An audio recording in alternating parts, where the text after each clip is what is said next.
نتیجہ خیز اور شفاف شراکت داریوں کے لیے پرعزم ہے۔ وقت آ گیا ہے کہ ہم وعدوں سے آگے بڑھ کر عمل کی طرف آئیں۔ وزیر خزانہ نے ترقیاتی تعاون کو فروغ دینے کے لیے 3 نکاتی حکمت عملی پیش کی۔ ترقیاتی منصوبوں میں ملکی ترجیحات کو مقدم رکھنے پر زور۔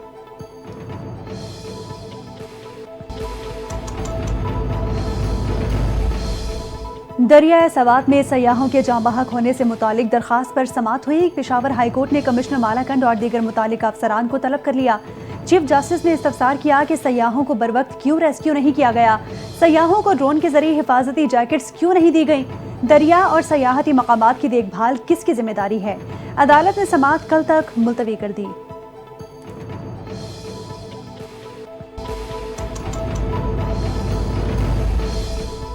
سوات واقعے کے بعد تجاوزات کے خلاف ضلع انتظامیہ کا آپریشن آج پھر ہوگا۔ ضلع انتظامیہ کی رپورٹ کے مطابق اب تک آپریشن کے دوران 65 غیر قانونی تعمیرات گرائی گئیں۔ دکانیں، ہوٹل اور پارک شامل 15.7 کنال اراضی واگزار کر کے 2 کلومیٹر رقبہ کلیئر کیا گیا۔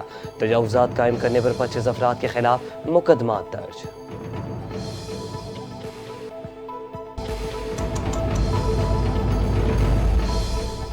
سانحہ سوات کے بعد خیبر پختونخوا حکومت نے حرکت میں آ گئی۔ خیبر پختونخوا حکومت کا فلڈ فائٹنگ آلات خریدنے کا فیصلہ۔ آلات میں ڈرونز اور واٹر ریسکیو بوٹس بھی شامل۔ سیلاب اور دیگر ایمرجنسی صورتحال میں اب ڈرونز کا استعمال کیا جائے گا۔ خیبر پختونخوا محکمہ ریلیف نے 30 قیمتی ڈرونز خریدنے کے لیے تیاری مکمل کر لی۔ 10 H-30 ٹرانسپورٹیشن ڈرونز خریدے جائیں گے۔ 100 کلو گرام تک وزن اٹھانے کی صلاحیت ہوگی۔ ڈرونز کی خریداری پر 406 ملین روپے کی لاگت آئے گی۔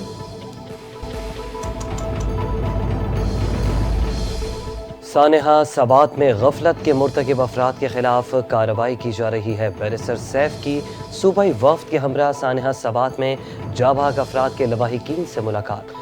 وفد نے غمزدہ خاندان سے دلی ہمدردی کا اظہار کیا۔ وزیر اعلیٰ خیبر پختونخوا کی جانب سے تعزیتی پیغام پہنچایا۔ بیرسٹر سیف نے کہا کہ وزیر اعلیٰ KPK اور پوری صوبائی حکومت لواحقین کے دکھ درد میں برابر کی شریک ہے۔ سانحہ سوات پر پوری قوم غمزدہ ہے۔ حکومت کی جانب سے اعلان کردہ معاوضہ جلد لواحقین کو فراہم کیا جائے گا۔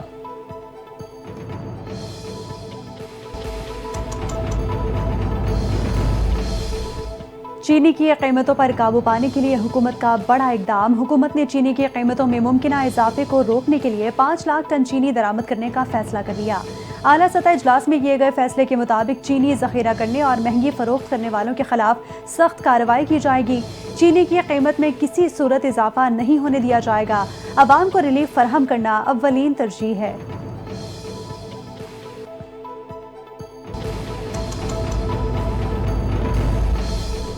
وفاقی حکومت نے ملک بھر میں تمام یوٹیلیٹی سٹورز 10 جولائی سے مکمل طور پر بند کرنے کا فیصلہ کر لیا۔ وزیر اعظم کی ہدایت پر یوٹیلیٹی سٹورز کے 5000 سے زائد ملازمین سرپلس پول میں شامل۔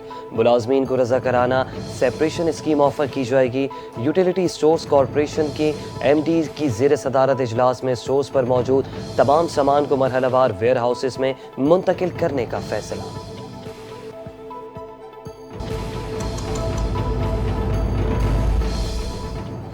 صوبائی وزیر اطلاعات عظمہ بخاری کا ٹوبہ ٹیک سنگھ کا دورہ۔ عظمہ بخاری نے مرکزی امام بارگاہ کا بھی دورہ کیا۔ صفائی ستھرائی، لائٹنگ اور سیکیورٹی انتظامات کا تفصیلی جائزہ لیا گیا۔ ڈپٹی کمشنر نعیم سندھو کی وزیر اطلاعات کو انتظامات سے متعلق بریفنگ۔ عظمہ بخاری نے میڈیا سے گفتگو میں کہا کہ وزیر اعلیٰ پنجاب کی ہدایت پر شہر بھر میں ٹھنڈے اور میٹھے پانی کی سبیلیں لگائی گئی ہیں۔ کنٹرول روم مکمل طور پر فعال ہے اور عوامی شکایات کا فوری ازالہ کیا جا رہا ہے۔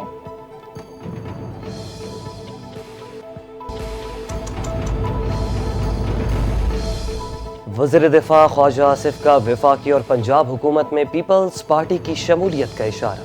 کہتے ہیں کہ اس وقت کیا ہو رہا ہے یہ تو نہیں بتا سکتے، لیکن امکان ہے کہ پیپلز پارٹی حکومت میں شامل ہو جائے۔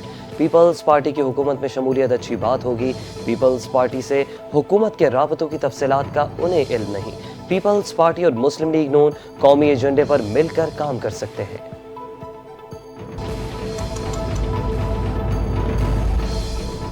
پی ٹی آئی نے کوئی تحریک چلائی تو سختی کے ساتھ روکا جائے گا، حکومت کو جو مناسب لگا وہ کرے گی۔ مشیر وزیر اعظم برائے سیاسی امور رانا ثناء اللہ کی گفتگو، کہتے ہیں کہ جوڈیشل کمیشن میں ٹھیک فیصلے ہو رہے ہیں، اسی فیصلے کے مطابق چیف جسٹس یحییٰ آفریدی اور باقی چیف جسٹس بنے۔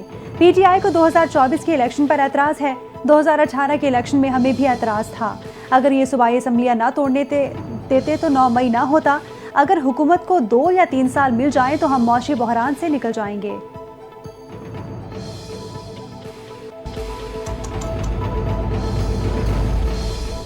پاکستان تحریک انصاف کے 80 سینئر رہنماؤں کا پارٹی قیادت کی حکومت سے مذاکرات کا مشورہ۔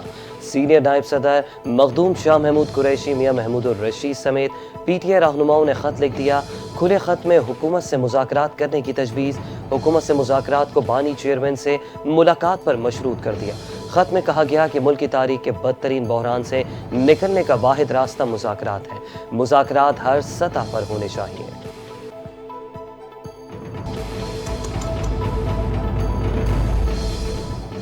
اپنی چھت اپنا گھر کے تحت پنجاب میں 50,000 سے زائد گھروں کی تعمیر کا ہدف مکمل۔ منصوبے کے تحت 51,911 سے زائد افراد کو گھروں کی تعمیر کے لیے مجموعی طور پر 57 ارب 90 کروڑ روپے کی قرض جاری۔ اب تک 5,293 گھر مکمل ہو چکے، 41,324 گھروں کی تعمیر تیزی سے جاری ہے۔ وزیر اعلیٰ پنجاب مریم نواز نے کہا، منصوبے کا مقصد عوام کو بغیر سفارش، دفاتر کے چکر اور سیاسی وابستگی کے بغیر گھر بنانے کے لیے قرض فراہم کرنا ہے۔ ہم نے عملی طور پر عوام کے لیے گھر بنائے۔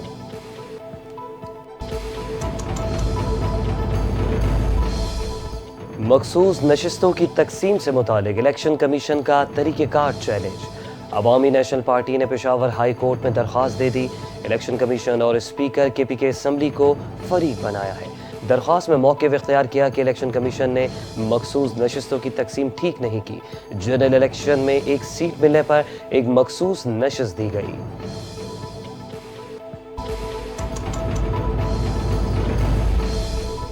پاکستان جولائی کے لیے اقوام متحدہ کی سلامتی کونسل کا صدر منتخب ہو گیا۔ پاکستان نے سلامتی کونسل کی صدارت سنبھال لی۔ اقوام متحدہ میں مستقل مندوب عاصم افتخار نے میڈیا بریفنگ میں کہا، پاکستان UN چارٹر کے مطابق تنازعات کا پرامن حل چاہتا ہے۔ پاکستان دنیا بھر میں تنازعات کا مذاکرات کے ذریعے حل کا حامی ہے، سفارتکاری اور ثالثی کے ذریعے مسائل کے حل پر یقین رکھتے ہیں۔ پاکستان اپنی صدارت کے دوران فلسطین کے مسائل پر بات کرے گا۔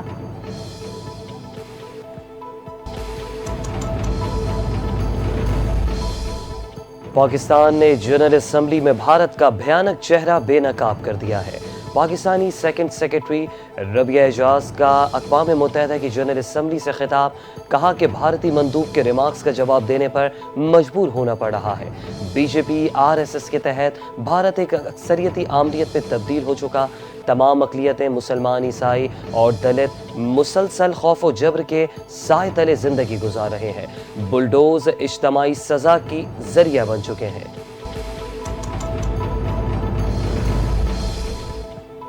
وزیر اعلیٰ سندھ مراد علی شاہ کی سندھ میں 93,000 اساتذہ کی بھرتیاں مکمل ہونے پر مبارکباد۔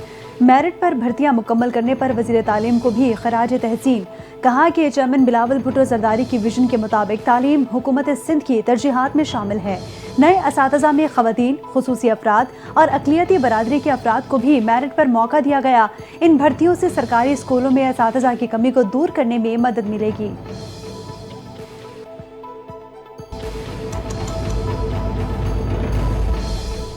ترقیاتی بجٹ صرف رقم کی تقسیم نہیں بلکہ عوامی زندگی کو بہتر بنانے کا ایک جامع ویژن ہے۔ سندھ کے سینئر وزیر شرجیل انعام میمن کہتے ہیں کہ ترقیاتی بجٹ پیپلز پارٹی کے عوام دوست پالیسیوں، چیئرمین بلاول بھٹو اور صدر آصف علی زرداری کے ویژن کا تسلسل ہے۔ ہم صرف وعدے نہیں کرتے، عملی کام بھی یقین سے کرتے ہیں۔ عوامی ضروریات اور دیرینہ مسائل کو مد نظر رکھتے ہوئے بڑے ترقیاتی منصوبے شامل کیے گئے ہیں۔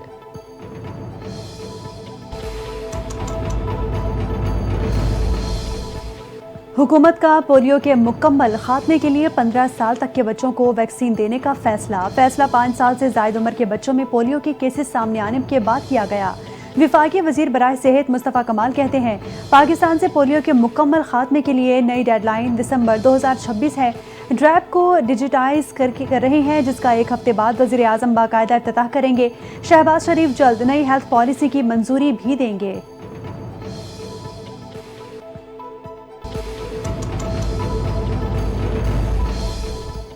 وفاقی وزیر رانا تنویر حسین کی روم میں FAO ڈائریکٹر جنرل کو ڈونگیو سے ملاقات۔ رانا تنویر حسین نے FAO کے تعاون پر پاکستان کی جانب سے شکریہ ادا کیا۔ کہا کہ پاکستان زرعی اصلاحات کے ذریعے پائیدار ترقی کی راہ پر گامزن ہے۔ موسمیاتی تبدیلیوں سے نمٹنے کے لیے عالمی تعاون ناگزیر ہے۔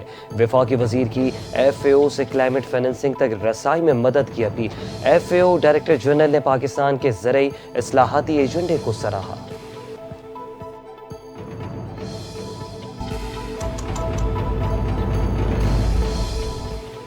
گورنر پنجاب سے عمان سے تعلق رکھنے والے بائکرز کے وفد نے ملاقات کی۔ عوامی، ثقافتی اور سیاحتی تعلقات کے فروغ پر بات چیت ہوئی۔ گورنر پنجاب نے کہا کہ عمانی بائکرز کا دورہ دونوں ممالک کے تعلقات کو مزید مستحکم کرے گا۔ امید ہے کہ یہ بائکرز واپس جا کر دنیا میں پاکستان کا مثبت امیج اجاگر کریں گے۔ عمانی وفد نے پاکستان میں ملنے والی محبت اور مہمان نوازی کو سراہا۔ رکن محمد النبھانی نے کہا کہ پاکستانیوں کی محبت کو کبھی نہیں بھلا پائیں گے۔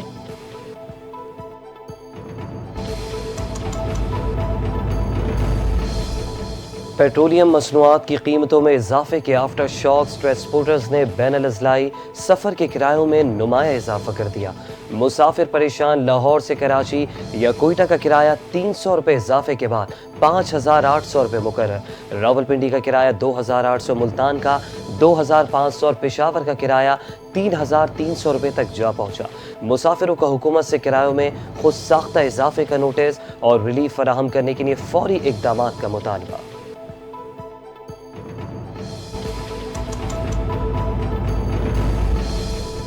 وفاقی دارالحکومت میں ٹریفک قوانین کی خلاف ورزیاں روکنے کے لیے جدید ٹیکنالوجی استعمال کرنے کا فیصلہ۔ ٹریفک پولیس ڈرون کی مدد سے ٹریفک قوانین پر عمل درآمد یقینی بنائے گی۔ اسلام آباد کی مصروف شاہراہوں پر ڈرون کیمرے اڑائے جائیں گے۔ CTO اسلام آباد کہتے ہیں ابتدائی طور پر ڈرون ٹیکنالوجی کا استعمال ایکسپریس وے اور سری نگر ہائی وے پر ہوگا۔ اگلے مرحلے میں تمام سیکٹرز اور شاہراہوں پر ٹیکنالوجی استعمال کی جائے گی۔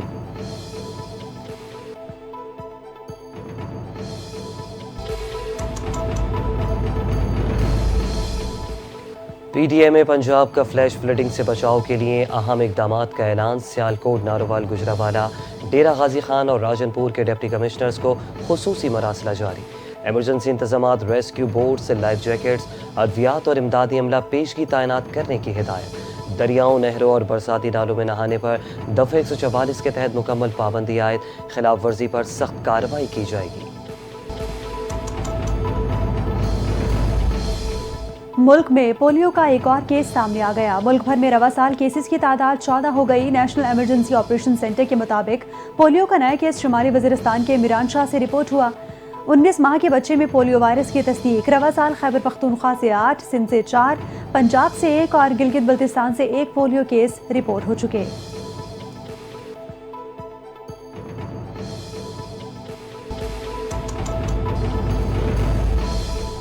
قازقستان میں عوام میں مقامات پر نقاب پہننے پر پابندی عائد۔ قازقستان کے صدر نے نقاب پر پابندی کے بل پر دستخط کر دیے۔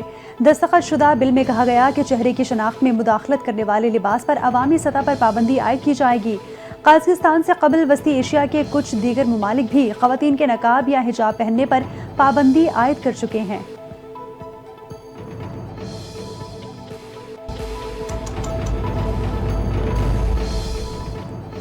روسی صدر اور فرانسیسی صدر کے درمیان 2 گھنٹے طویل ٹیلی فونک رابطہ ہوا۔ ایران کے ایٹمی پروگرام پر تفصیلی بات چیت ہوئی۔ فرانسیسی صدر ایمانوئل میکرون نے بتایا کہ ایران کا جوہری پروگرام اور میزائل خطے کے لیے خطرناک ثابت ہو سکتے ہیں۔ ایران AIEI سے تعاون کرے اور NPT معاہدے پر عمل کرے۔ روسی صدر پیوٹن نے کہا کہ ایرانی جوہری پروگرام پر امن مقاصد کے لیے ہے اور ایران کی سلامتی اور خود مختاری کا احترام کیا جائے۔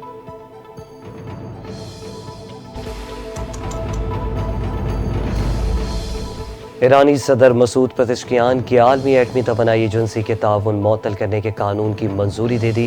قانون باضابطہ طور پر نافذ۔ ایران کا موقف ہے کہ عالمی ایٹمی توانائی ایجنسی ایرانی تنصیبات پر حملے رکوانے میں ناکام رہی، اسرائیلی اور امریکی حملوں کی مذمت بھی نہیں کی۔ گزشتہ ماہ ایران اور اسرائیل کے درمیان جنگ کے بعد ایرانی پارلیمنٹ نے قانون کی منظوری دی تھی۔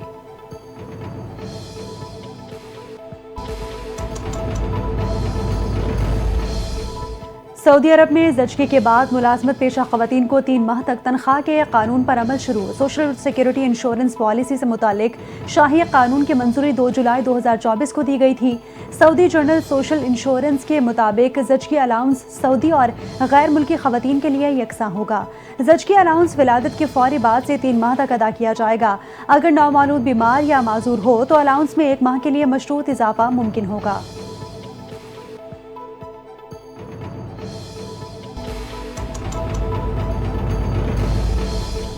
ایشیا کپ 4 یا 5 ستمبر سے شروع ہونے کا امکان۔ پاک بھارت ٹاکرا کم از کم 2 بار متوقع۔ بھارتی میڈیا کے مطابق گروپ مرحلے کا پاک بھارت ٹاکرا 7 ستمبر کو دبئی میں ہوگا۔ سپر 4 کا میچ 14 ستمبر کو ہونے کا امکان۔ بھارت کی میزبانی میں ہونے والے ایشیا کپ نیوٹرل وینیو پر کھیلا جائے گا۔ متحدہ عرب امارات کو وینیو کے طور پر رکھا جانے کا واضح امکان۔ ایشیا کپ کا فائنل 21 ستمبر کو کھیلا جائے گا۔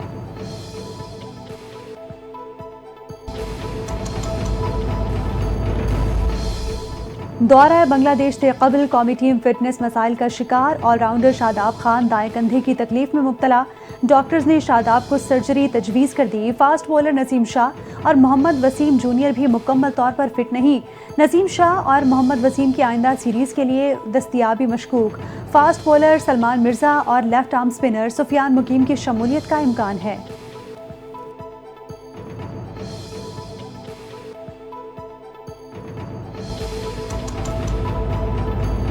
اسلام آباد اور راولپنڈی میں بارش کا سلسلہ جاری۔ بارش کے بعد موسم خوشگوار اور درجہ حرارت میں کمی آ گئی۔ اسلام آباد کے مختلف سیکٹرز اور دیگر علاقوں میں ٹھنڈی ہواؤں کے ساتھ ہلکی اور درمیانی بارش۔ محکمہ موسمیات کے مطابق آئندہ چند گھنٹوں میں مزید بارش کا امکان ہے۔ سڑکوں پر پھسلن کے باعث احتیاطی تدابیر اختیار کرنے کی ہدایت بھی جاری کر دی گئی۔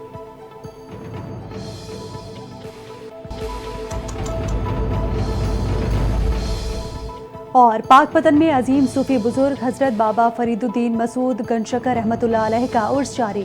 بہشتی دروازہ سجادہ نشین دیوان مودود مسعود چشتی فاروقی نے زائرین کے لیے کھول دیا۔ زائرین حق فرید یا فرید کی صدائیں بلند کرتے ہوئے بہشتی دروازہ گزرنے کی سعادت حاصل کر رہے ہیں۔ زائرین کی خاطر تواضع کے لیے وسیع لنگر کا اہتمام کیا گیا۔ شاندار آتش بازی کا مظاہرہ۔ عرس کی رسومات 10 محرم الحرام کی اذان فجر تک جاری رہیں گی۔